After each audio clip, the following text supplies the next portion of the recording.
여러분 안녕하십니까? 오늘은 구원의 의심과 벗어나는 길에 대해서 말씀드리겠습니다. 성경 말씀은 마태복음 4장 1절에서 11절 말씀입니다. 그때에 예수께서 성령에게 이끌리어 마귀에게 시험을 받으러 광야로 가사 40일을 밤낮으로 금식하신 후에 줄이신지라. 시험하는 자가 예수께 나와서 가로되 내가 만일 하나님의 아들이거든 명하여 이 돌들이 떡덩이가 되게 하라. 예수께서 대답하여 가라사대 기록되었으되 사람이 떡으로만 살 것이 아니요 하나님의 입으로 나오는 모든 말씀으로 살 것이라 하였느니라 하시니, 이에 마귀가 예수를 거룩한 성으로 데려다가 성전 꼭대기에 세우고 가로되 내가 만일 하나님의 아들이거든 뛰어내리라. 기록하였으되 저가 너를 위하여 그 사자들을 명하시리니 저희가 손으로 너를 받들어 발이 돌에 부딪히지 않게 하리로다 하였느니라. 예수께서 이르시되 또 기록되었으되 주 너의 하나님을 시험치 말라 하였느니라 하신대. 마귀가 또 그를 데리고 지극히 높은 산으로 가서 천하 만국과 그 영광을 보여 가로되 만일 내게 엎드려 경배하면 이 모든 것을 내게 주리라. 이에 예수께서 말씀하시되 사단아 물러가라. 기록되었으되 주 너의 하나님께 경배하고 다만 그를 섬기라 하였느니라. 이에 마귀는 예수를 떠나고 천사들이 나와서 수종드니라. 여러분, 우리가 구원의 은혜를 입었다는 것은 정말 놀라운 은혜입니다. 우리 생애에 가장 복되고 또 가치 있고 또 아름다운 일입니다.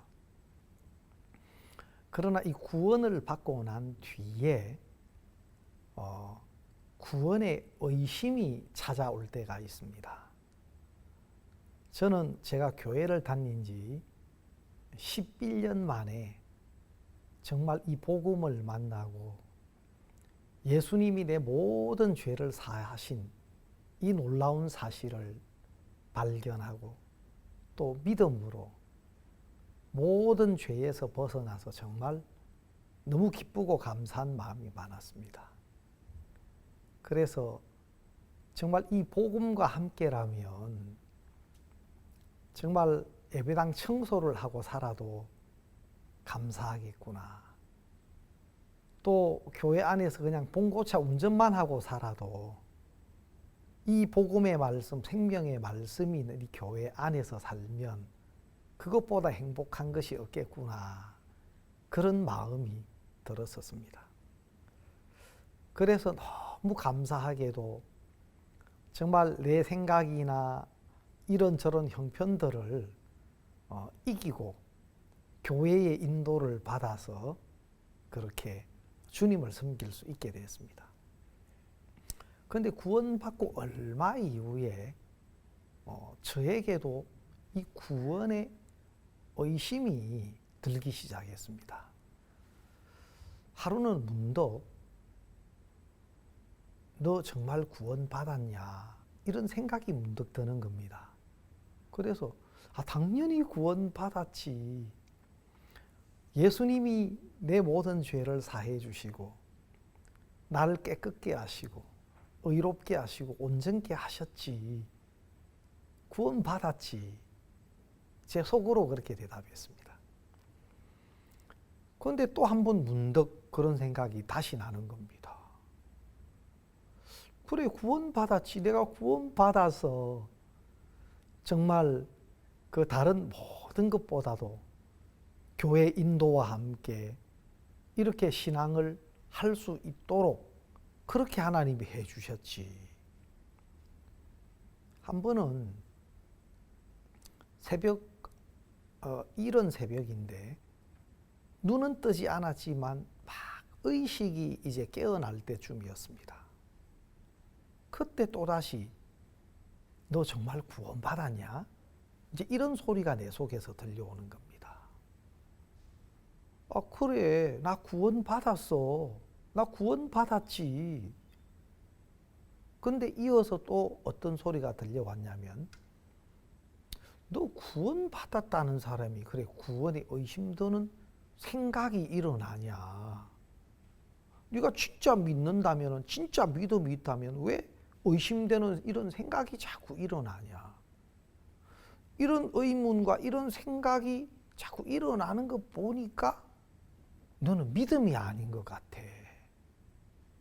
너는 뭔가 제대로 안 믿고 있는 것 같아. 그런 생각이 제 속에 찾아왔습니다.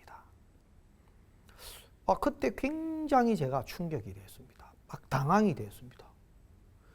정말 이런 분명한 말씀을 내가 듣고 알고 있는데 내가 이걸 믿지 못하고 있다면은, 야, 이걸 믿는 믿음 외에는 다른 구원의 길이 없는데, 야, 내가 이걸 못 믿는다면은 어떡하지?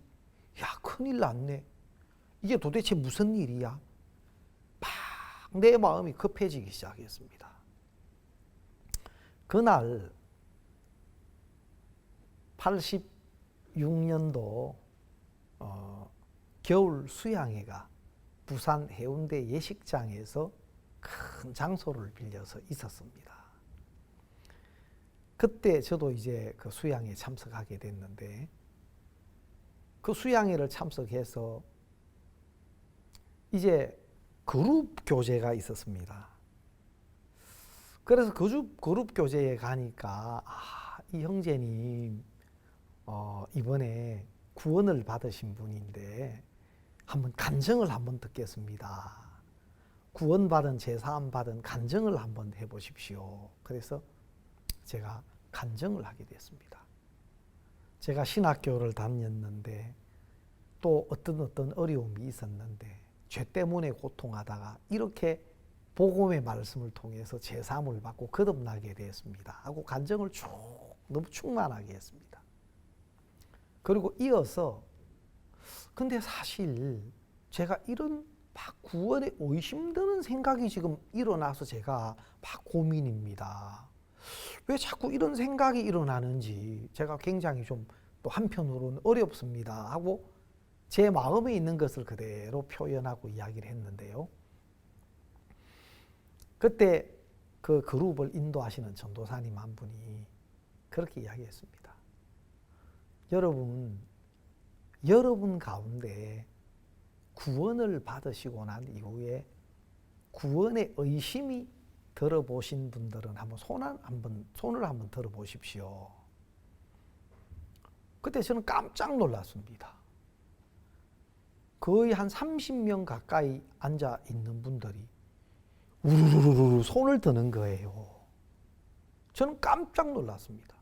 왜냐하면 구원을 받은 사람은 그런 구원에 대한 의심드는 생각 자체가 안 나야 그게 믿음이지. 또 정확한 믿음을 가졌다면 그런 의심드는 생각이 날 수가 없지. 그런 생각 나는 것 자체가 믿음이 아니지.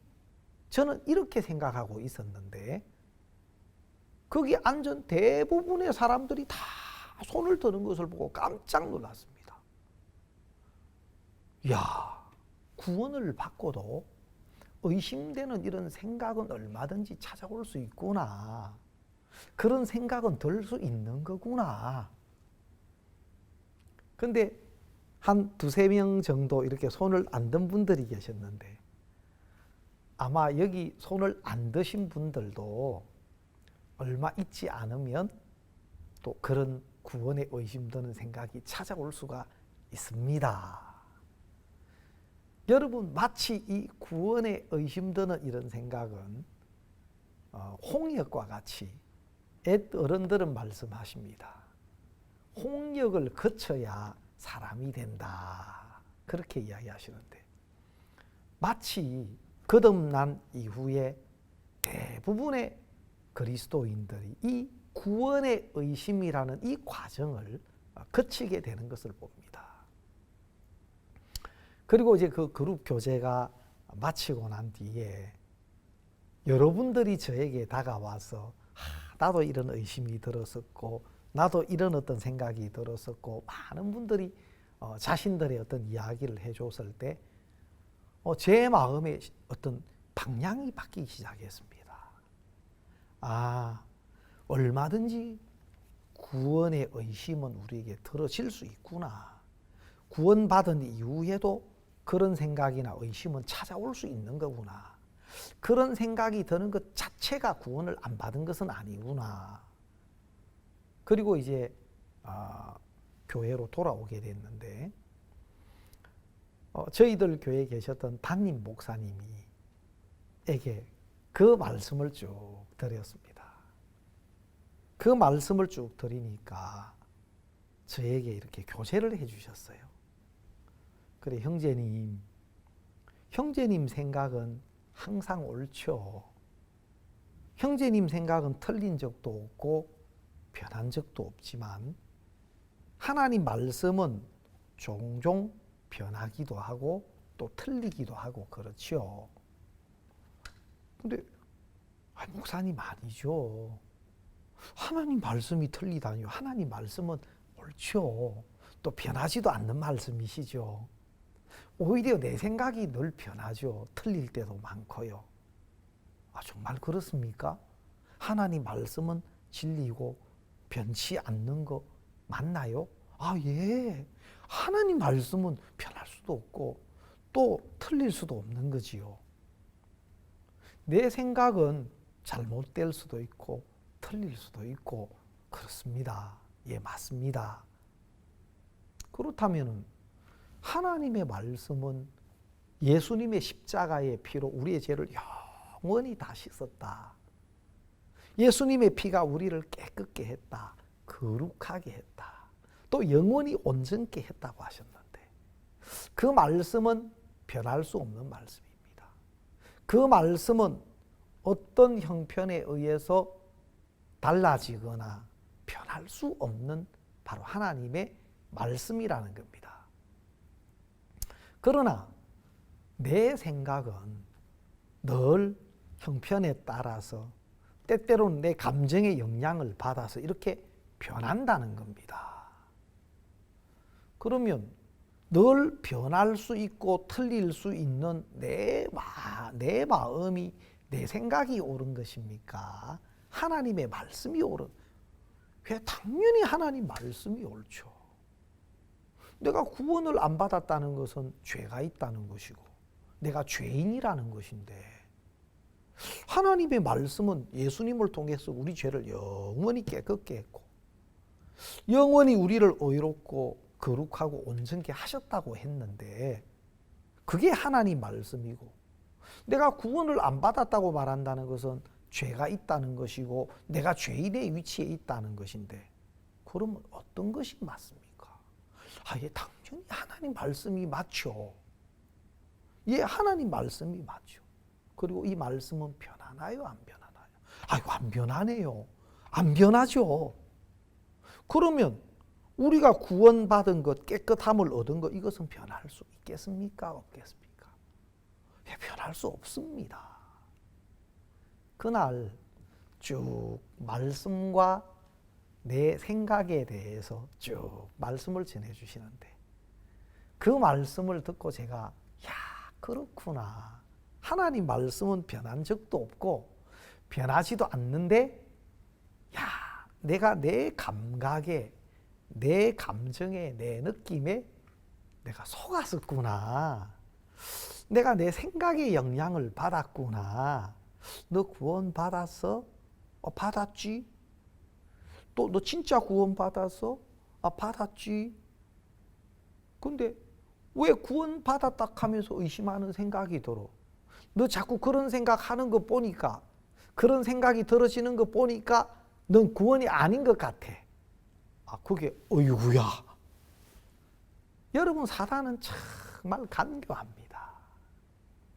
사단은 하나님의 말씀을 변개할 수가 없고 하나님이 예수님을 통해서 이루어 놓은 우리를 구원하시고 의롭고 깨끗게 해놓으신 그 사실은 바꿀 수 없는 걸 알기 때문에 어떤 형편을 통해서, 우리 생각을 통해서, 아니면 우리 느낌이나 감정을 통해서 하나님의 말씀과 다른 방향으로 우리 마음을 이끌어가는 겁니다. 그래서 하나님 말씀 아닌 형편이나 내 생각이나 내 감정, 내 감각 속에서 우리를 속이는 겁니다. 제가 부산에 있을 때 저희들 그 교회 사택에 있었던 청년 자매와 이웃에 있는 우리 형제와 결혼을 하게 됐습니다. 제가 그 형제도 잘 알고 있는 형제인데, 귀한 형제인데, 이제 결혼을 해서 이제 신혼여행을 딱 갔다가 인사를 하러 온 겁니다. 인사를 하러 와서 그 형제가 저에게, 목사님, 결혼을 했는데요, 실감이 안 나요. 제가 그 소리를 듣고 많은 생각이 되었습니다. 왜냐하면 저도 제 아내와 다 결혼을 했는데, 결혼하고 난 뒤에 이제 조금 한 달 정도 지났을까, 그때쯤인데 문득 제 옆에 누가 있는 거예요. 이 누구지? 이런 생각이 들은 적이 있어요. 이 누구지? 근데 이미 저는 결혼을 했고 제 아내가 돼 있는데 문득 그런 생각, 그런 느낌이 드는 거예요. 여러분, 결혼은 두 사람, 사랑하는 두 사람이 딱 이렇게 만나서 이제 결혼식을 하고 가정을 이루는, 그렇게 결혼식을 통해서 가정이 되면 결혼을 한 겁니다. 여러분, 결혼을 하고 또 결혼했다는 실감이 나야 결혼을 한 것이 아니고, 결혼을 했으면 결혼을 한 겁니다. 부부가 된 겁니다. 문득 누구지 해도, 내가 문득 누구지 한다고 해서 그 순간은 옆에 있는 내 아내가 아닌 게 되는 게 아닙니다. 그거는 다만 내 느낌이고 내 감정이고 순간적인 내 생각일 뿐인 겁니다. 여러분, 참 우리가 속는 것이, 결혼했으면 결혼한 것이고 또 결혼했다는 실감은 결혼과는 별개인 겁니다. 결혼을 하고 또 결혼했다는 실감이 와야, 느낌이 와야 결혼된 것이 아니라는 겁니다. 우리가 구원의 믿음은, 그 구원의 조건은 우리에게 있는 것이 아니고 바로 구원자이신 예수 그리스도의 대속으로, 십자가에 피 흘려 죽으심으로 우리 죄를 사하시는 그 구원을 다 이루신 겁니다. 그래서 하나님은 우리 죄를 다시 기억지도 않는다, 의롭다, 영원히 거룩하고 또 온전케 하셨느니라. 여러분, 그것은 예수 그리스도를 통해서 하나님이 이미 이루어 놓으신 것이고 또 영원히 변치 않는 말씀으로 우리에게 증거하셨다는 것입니다. 그리고 그것은 다시는 변할 수 없는, 또 변치 않는 진리요 사실이라는 겁니다.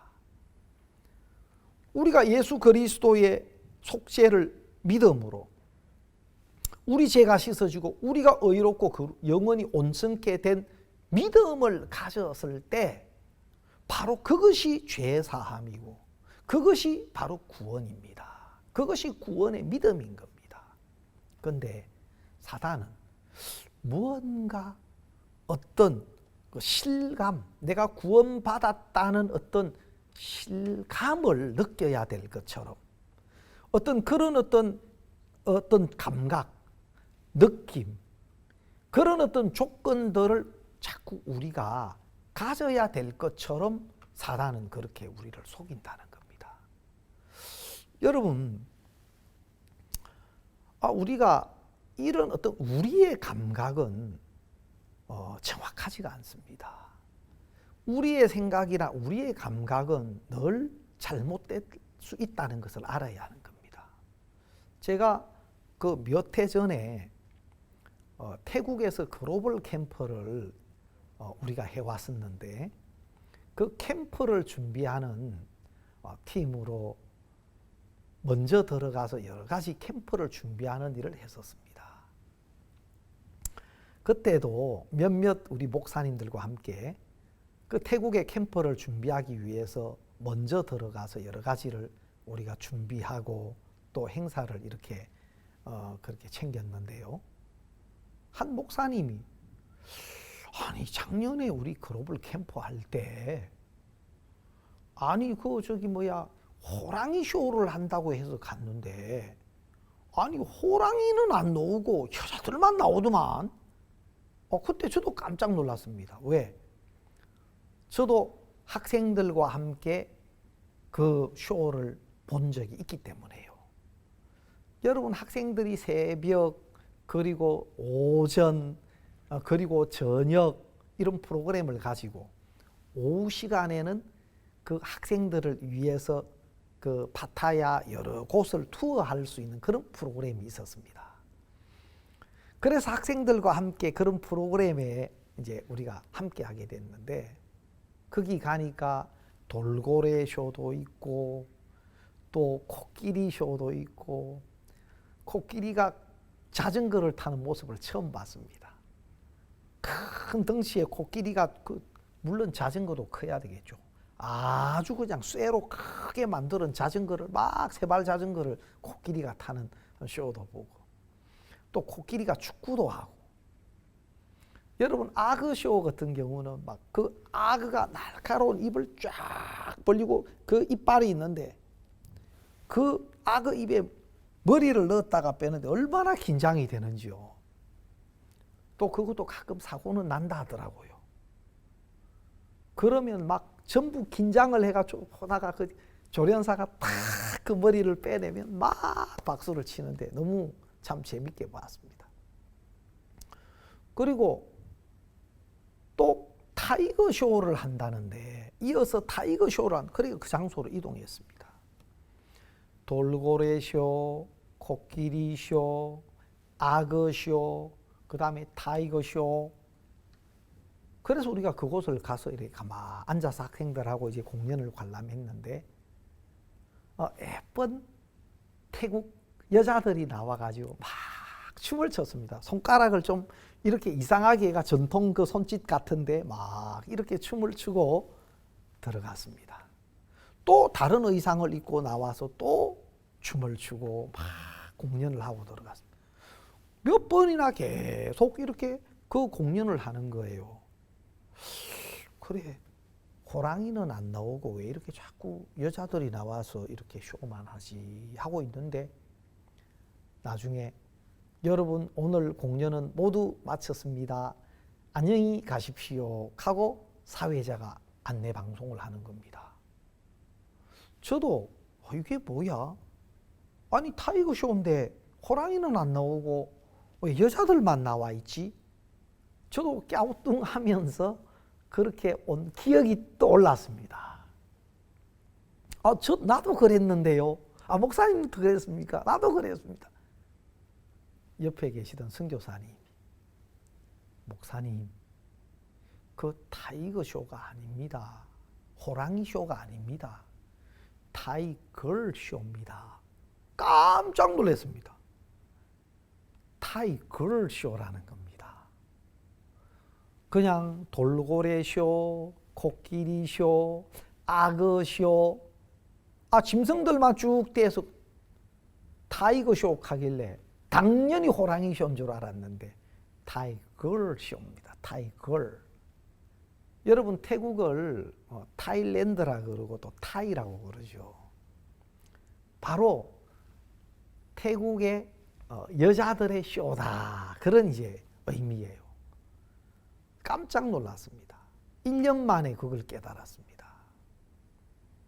그러면 그 쇼 했던 그 여자들이 타이 걸 쇼란 말이죠 하니까 그 선교사님 말씀하시기를 그분들 여자들 아닙니다. 남자인데 여장을 하고 나온 겁니다. 또 몇몇 성전환한 그런 사람들도 있지만 실제로는 그 여자들이 아닙니다. 깜짝 놀랐어요. 야, 어떻게 내가 들어도 듣는 것이 아니구나. 보아도 보는 것이 아니구나. 내 감각, 내 느낌, 또 이 내 생각이라는 것은 믿을 만한 것이 못 된다는 겁니다. 그래서 사단은 계속해서 우리를 속여서 참된 하나님의 말씀과 다른 쪽으로 우리 마음을 이끌어가고 우리를 속이는 겁니다. 여러분 성경에 보면은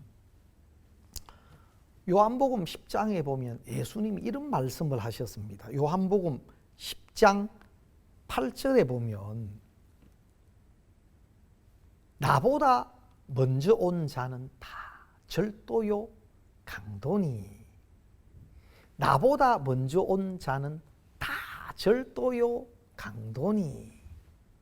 자, 예수님은 말씀이신데요. 예수님보다 먼저 온 것들은 다 절도요 강도다. 말씀보다도 앞선 것, 하나님의 말씀보다도 먼저 온 것들은 다 절도요 강도다. 내가 온 것은 양으로 생명을 얻게 하고 더 풍성히 얻게 하려는 것이지만 여러분 도적이 오는 것은 도적질하고 죽이고 빼앗고 멸망시키기 위한 거라 했습니다. 요한복음 10장 10절에 보면은 도적이 오는 것은 도적질하고 죽이고 멸망시키려는 것뿐이요 내가 온 것은 양으로 생명을 얻게 하고 더 풍성히 얻게 하려는 것이다. 여러분 바로 예수님은 말씀이신데 바로 이 말씀이신 예수님이 말씀이 우리에게 생명을 주고 올바른 믿음을 주고 모든 생각과 형편과 우리의 죄에서 벗어나게 하는 능력이 된다는 것입니다. 그러나 이 말씀 아닌 말씀보다도 먼저 온 세상에서부터 온 지식이나 내 육체의 감각을 통해서 얻어진 경험들이나 하나님의 말씀으로 말미암지 않는 이 모든 것들이 우리 속에 들어와서 이제 그런 것들이 하나의 기준을 만들고 또 그런 것들이 어떤 일을 보고 판단하고 또 결정하게 해서 우리 속에 세상에서부터 들어온 지식과 경험과 이 감각을 통해서 얻어진 이것이 모든 것을 판단하는 기준으로 우리 속에 자리 잡도록 또 그래서 그것에 영향을 받고 이끌림을 받게 된다는 겁니다. 여러분 참 많은 사람들이 지금 자기 마음속에 들어와 있는 이 마음, 이 생각, 이 기준이 무엇으로부터 형성됐는지를 잘 모릅니다. 여러분 영가시라고 들어보셨나요? 여러분 이 영가시는 아주 그 수중에서 교미를 하는 기생충인데요. 여러분 이 영가시가 수중에서 교배를 해서 수십만 개에서 많게는 수천만 개의 알을 낳는다고 합니다. 그러면 보통 2주에서 4주가 되면 그 유충이 됩니다.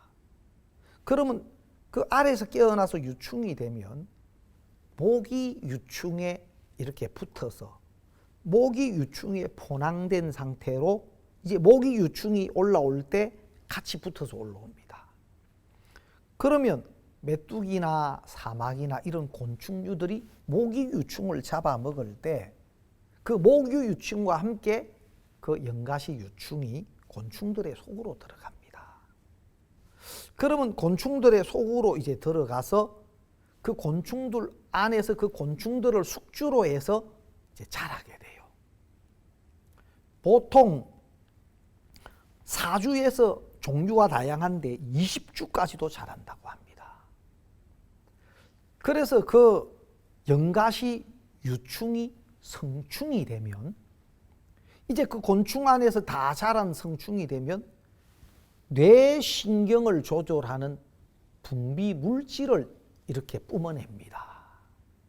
뇌신경을 조절하는 그 분비액을 뿜어내서 그 곤충의 뇌를 자극해서 물가로 가도록 조종한다는 겁니다. 그래서 물가에 가서는 그 물을 좋아하지 않는데 곤충들이 물에 뛰어들도록 만든다는 겁니다. 그것은 곤충의 의지와 전혀 상관없이 뇌신경을 자극하는 그 분비액의 조절에 의해서 그렇게 이끌리게 되어 있다는 겁니다.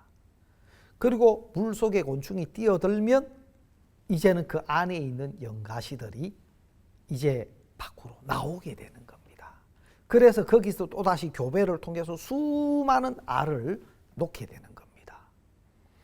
여러분, 이것처럼 말씀 아닌 이 세상에서부터 여러분 이 육체의 감각을 통해서 이 세상의 것들이 우리 속에 들어와서 이런 저런 기준을 우리 속에 만들어 놓는 겁니다. 그래서 모든 것들을 내가 아는 지식이나 또 세상에서 또 육체를 통해서 경험된 이런 것으로 모든 것을 생각하고 판단하고 그것에 이끌리도록 그렇게 사단이 사람들의 마음을 만들어 놨다는 겁니다. 여러분, 우리가 창세기 3장에 보면 마귀가 뱀을 통해서 아담과 하와를 유혹하고 속이는 모습을 우리가 볼 수 있습니다. 여러분, 이 하나님이 지으신 이 들짐승, 이 뱀이 간교한데 여러분, 하와에게 와서 물었습니다. 하나님이 참으로 너희들의 동산 모든 나무의 실과를 먹지 말라 하시더냐? 여러분, 하나님이 참으로 동산 모든 나무의 실과를 먹지 말라 하셨습니까? 그러면 하나님이 뭐라고 말씀하셨나요? 여러분, 그 근거는 성경에서 찾아야 하는 겁니다. 여러분, 하나님이 동산 나무의 모든 나무의 실과를 먹지 말라고 한 것이 아닙니다. 여러분, 창세기 2장 16절에 보면 각종 나무의 실과는 내가 임의로 먹되 선악을 알게 하는 나무의 실과는 먹지 말라. 내가 먹는 날에는 정령 죽으리라.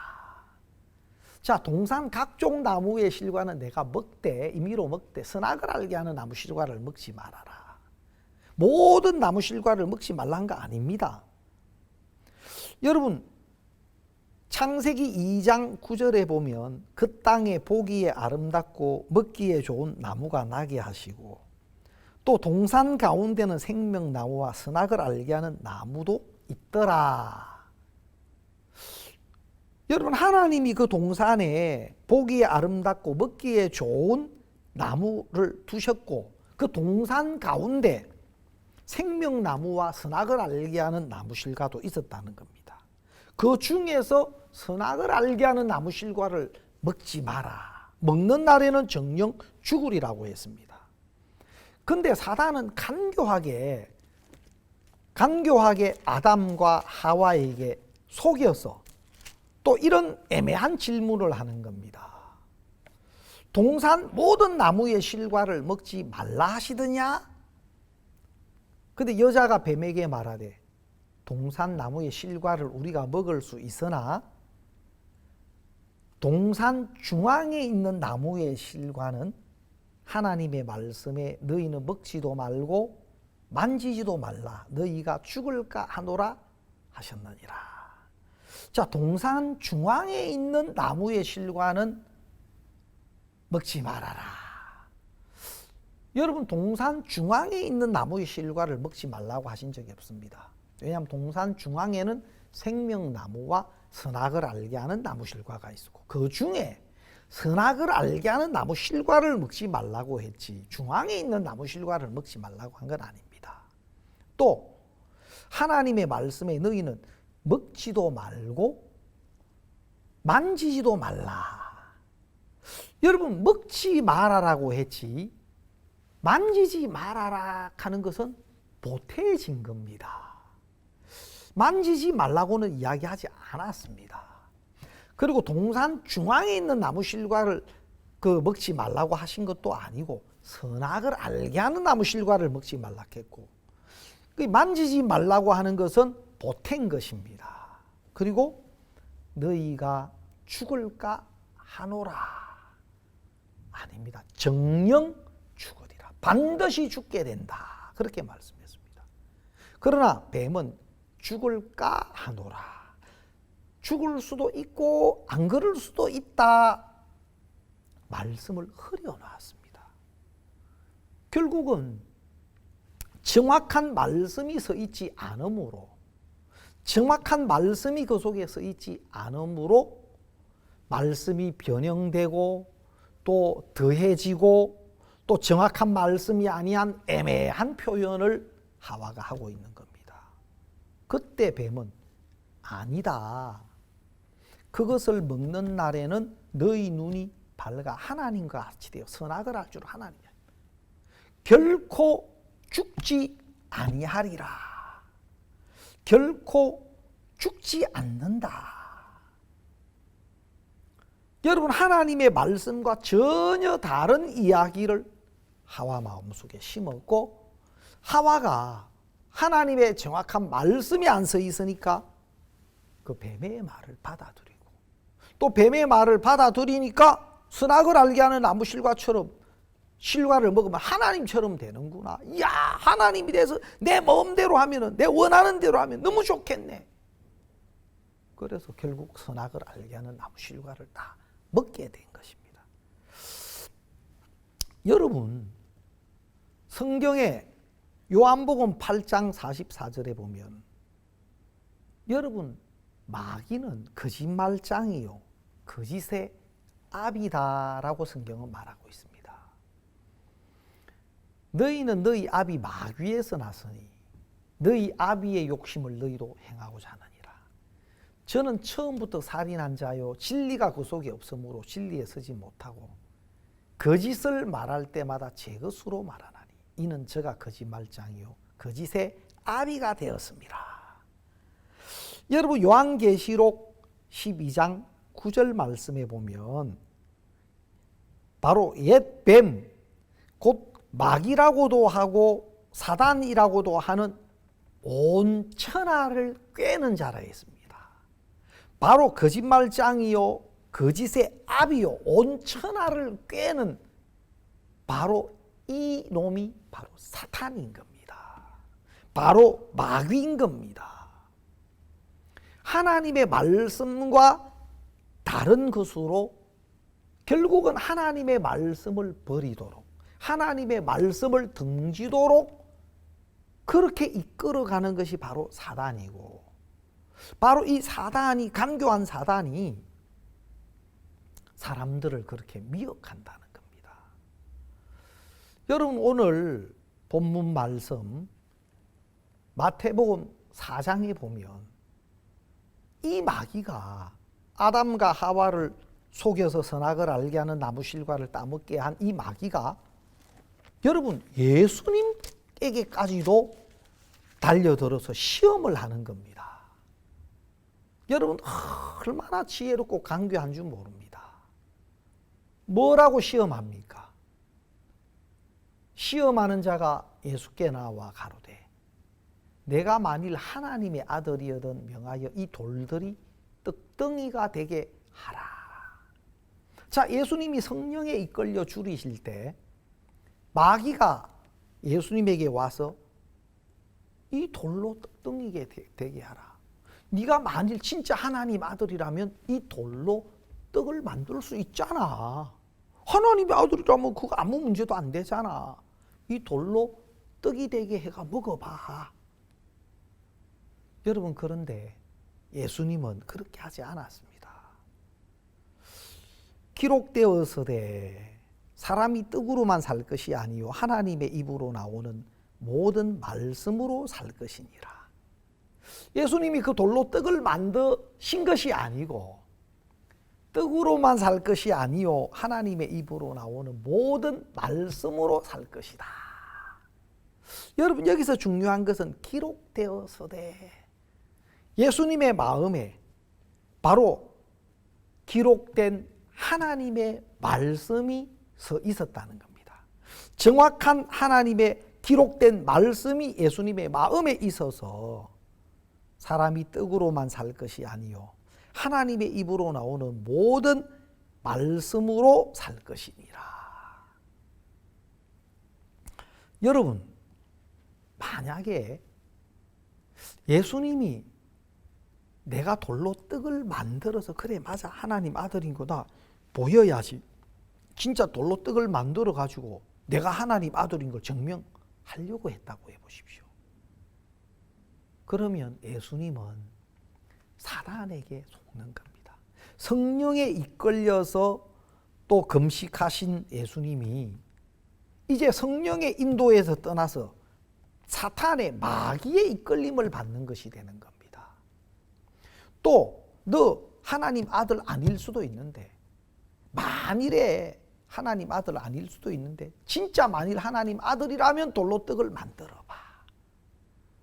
예수님이 돌로 떡을 만들어서 하나님 아들인 것을 증명해 보이려고 했다면 그것은 말씀에서 떠나는 것입니다. 왜?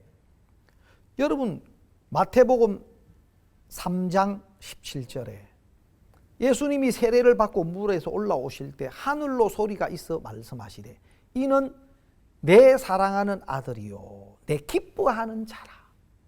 여러분, 친히 하나님이 세례받고 물에서 올라오시는 예수님을 향해서 이는 내 사랑하는 아들이요 내 기뻐하는 자라 하시고 증거하셨습니다. 여러분, 말씀의 증거보다도 더 확실한 증거는 세상 어디에도 없습니다. 말씀보다도 더 확실한 증거, 말씀보다도 더 분명한 믿음의 근거는 이 세상 어디에도 없습니다. 근데 사단은 속입니다. 하나님의 가장 확실한 증거인 말씀을 두고 우리가 인정할 만한 또 우리 보기에 그럴듯한 어떤 형편과 조건을 통해서 믿음을 가져야 될 것처럼 마귀는 속이는 겁니다. 속이는 겁니다. 한 번은 제가 우리 몇몇 목사님이 박옥수 목사님과 말씀을 이렇게 상담 교제를 하게 됐는데 목사님이 한 번은 우리가 의롭게 되는 것은 의롭다는 말씀을 믿음으로 돼. 우리를 다 의롭게 해놓고 의롭다 하시는 그 말씀을 믿음으로 돼. 의롭게 되어진 것을 보고 믿으려면 죽을 때까지도 믿음을 못 가져. 믿음이 먼저야. 그리고 믿음은 말이야 어떤 형편도 인정하지 않는 거야.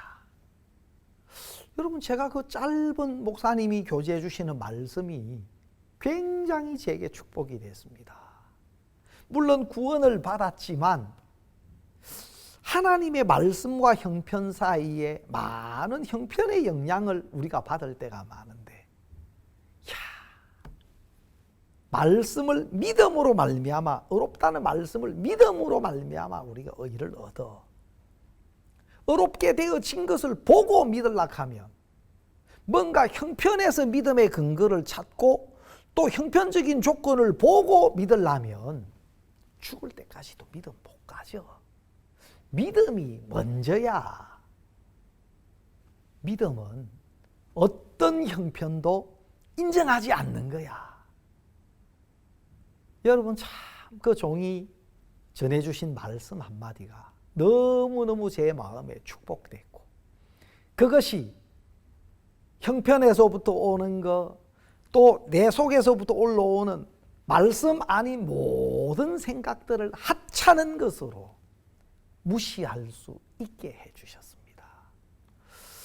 여러분, 사단은 꼭 어떤 내가 구원받은 증거를 가장 확실한 말씀, 십자가의 대속으로 영원히 우리 죄를 사하셨고 그것에 대해서 영원히 변치 않는 말씀으로 우리에게 증거해 놓으셨는데 다시는 우리 죄를 기억지 않는다고 하셨고 또 다시는 죄를 위해 제사 드릴 것이 없다고 하셨고 또 우리를 거룩하고 영원히 온전케 하셨다고 성경의 하나님은 말씀으로 증거하셨는데 여러분 믿음의 근거를 가장 확실한 그 말씀에 두지 않고 내 보기에 그럴듯한 어떤 조건이나 형편을 찾고 또 그런 형편을 보고 믿음을 가지려고 하는 것 자체가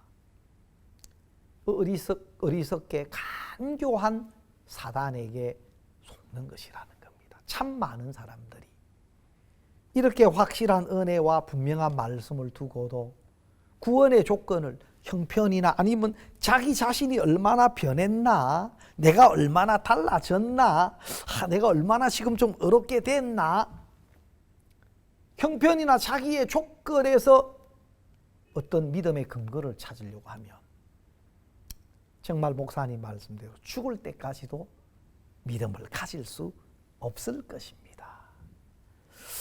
여러분, 또 네가 정말 하나님 아들이라면 이 성전 꼭대기에서 뛰어내려라. 그러면 하나님이 사자들을 명해서 저희가 손으로 너를 받들어 발이 돌에 부딪히지 않게 하리로다. 또 예수님이 이러시되 또 기록되었으되 주 너의 하나님을 시험치 말라. 또 마귀가 그를 데리고 높은 산으로 가서 천하만국과 영광을 보여주며 만일 내게 엎드려 경배하면 이 모든 것을 내게 주리라. 예수님은 말씀하시되 사단아 물러가라. 기록되었으되 주 너의 하나님께 경배하고 다만 그를 섬기라 하였느니라. 기록되었으되 기록되었으되 기록되었으되. 여러분 참 이 기록된 말씀 기록되었으되 예수님의 마음에 기록된 정확한 말씀이 간교한 사단의 모든 궤계를 깨뜨리고 파하고 하나님의 인도를 받아갈 수 있게 해 주셨다는 것입니다. 여러분 요한 1서 2장 13절 말씀을 보면요. 아비들아 내가 너희에게 쓰는 것은 너희가 태초부터 계신 이를 알미요. 청년들아 내가 너희에게 쓰는 것은 너희가 악한 자를 이기었음이니라. 그리고 14절에는 청년들아 내가 너희에게 쓴 것은 너희가 강하고 하나님의 말씀이 너희 속에 거하시고 너희가 흉악한 자를 이겼음이라. 여러분 청년들아 너희가 악한 자를 이겼다. 그런데 그 이김이 너희가 강하고 하나님의 말씀이 너희 속에 거하시고 너희가 흉악한 자를 이겼다. 바로 흉악한 자를 이길 수 있는 그 힘은 하나님의 말씀이었습니다. 바로 하나님의 말씀이 우리 속에 거할 때 그것이 흉악한 악한 사단의 궤계를 이길 수 있는 능력이었고 그것이 바로 우리를 강한 자가 되게 하신 거라는 겁니다. 마치 예수님이 기록되었으되 기록되었으되 기록되었으되 말씀하셔서 간교한 그 사단의 모든 궤계를 정말 시원하게 딱 깨뜨려 버리신 것처럼 그 악한 사단의 시험을 다 이기셨습니다. 그런데 여기서 우리가 한 가지 주의해야 할 점이 있는데요. 여기 보면 11절에 보면 마태복음 4장 11절에 보면 이에 마귀는 예수를 떠나고 천사들이 나와서 수종드니라. 마귀는 예수님을 떠나고 그랬는데 여러분 누가복음에 보면은 누가복음 4장 13절에는 조금 다르게 표현을 했습니다. 우리 한번 보겠습니다. 4장 13절 마귀가 모든 시험을 다한 후에 얼마 동안 떠나니라. 야, 예수님에게도 3번씩이나 시험을 해서 정말 실패했는데도 상대가 안 됐는데도 마귀는 포기하지 않고 얼마 동안 떠나니라 라고 성경은 이야기하고 있는 겁니다. 여러분 마귀가 우는 사자처럼 삼킬 차를 찾는다고 했는데 여러분 마귀는 포기하지 않습니다. 또 어떤 방법으로 어떤 모양으로 우리에게 다가와서 우리를 시험할지 모릅니다. 여러분 예수님을 이렇게 3번씩이나 시험해서 정말 그 예수님에게 다 이기지 못하고 완패를 했음에도 불구하고 얼마 동안 떠나니라. 근데 성경에 보니까 이 마귀가 예수님을 시험하는데 누구를 통해서 시험하느냐? 베드로를 통해서. 여러분 마태복음 27장 42절에 보면은요. 마태복음 27장 42절에 보면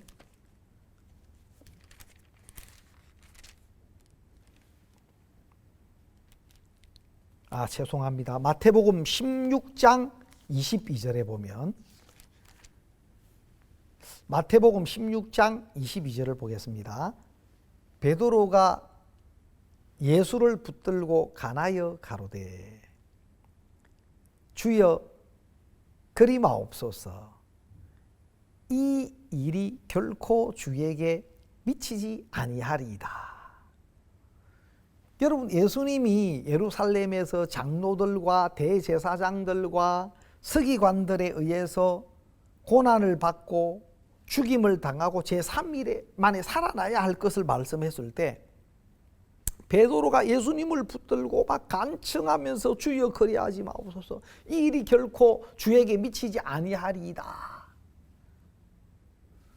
여러분 예수님과 가장 가까운 제자들 중에서도 수제자라고 하는 이 베드로를 통해서 하나님 보내신 그 뜻을 위하여 십자가를 지셔야 하는데 그 일을 못하게 하는 겁니다. 가장 가까운 베드로를 통해서 또 예수님도 하나님이시지만 또 사람으로 오신 분이신데 예수님은 신성과 또 인성을 함께 가지고 계신 분인데 또 우리처럼 똑같이 육체를 입고 또 육체의 고난을 똑같이 느끼시는 분인데 그런 부분을 틈타서 주여 그리하지 마옵소서 예수님 죽지 마십시오. 여러분 은근히 못 이긴 척하고 그렇게 우리 육이라는 것은 그렇습니다. 할 수만 있으면 피하고 싶은 마음, 할 수만 있으면 어려움을 안 겪고 싶은 마음, 이게 우리 육체를 입고 있는 우리 인간은 그렇다는 겁니다. 그런데 예수님이 베드로에게 예수께서 돌이키시며 베드로에게 이르시되 사단아 내 뒤로 물러가라.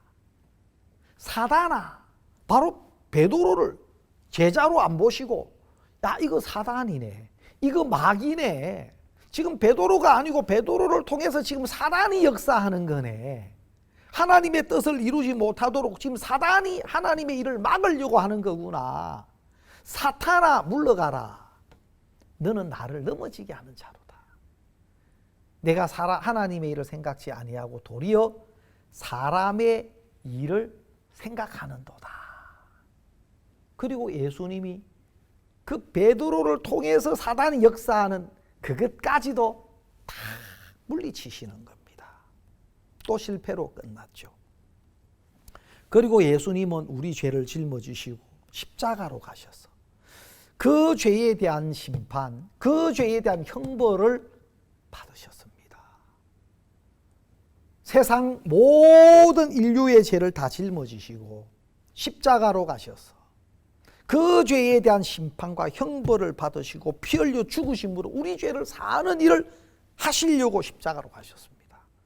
그 마지막 순간까지도 마귀는 예수님을 시험하더라고요. 마태복음 27장 42절, 마태복음 27장 42절에 보면은 대제사장들과 서기관들과 장로들이 예수님을 희롱하고 조롱하면서 저가 남은 구원하여서되 자기는 구원할 수 없도다. 저가 이스라엘의 왕이로다. 지금 십자가에서 내려올지어다. 그러면 우리가 믿겠노라. 야, 저가 이스라엘 왕이다. 남은 구원하여서되 자기는 구원 못하네. 이스라엘의 왕이네. 그럼 지금 내려와 봐라. 그러면 우리가 믿을게. 여러분, 할 수만 있으면 십자가에 우리 죄값으로 죽으시는 그 십자가의 대속을 막으려고, 하나님의 뜻을 이루는 것을 못하게 하려고, 그래 남은 구원하더만 너는 왜 구원 못해? 내려와봐. 이스라엘 왕이면 진짜 내려와봐. 내려오면 믿을게. 여러분, 내려온 예수님을 믿으면 안 됩니다.